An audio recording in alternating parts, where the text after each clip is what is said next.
ये तो गाड़ी जी हूँ दिया ने इतने का तार पे उठाए ती गाड़ी है देखो लीकेज हुई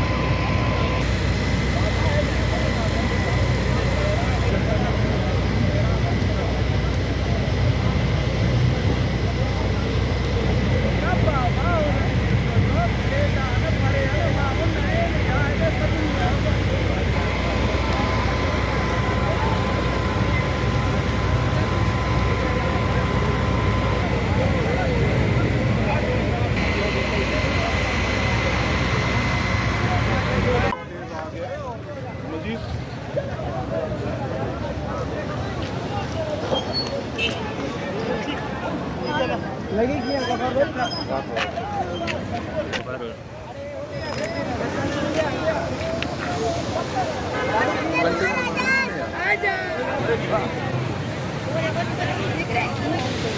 અત્યારે મને ધમાકો થયો ધમાકો થયો થેન્ક યુ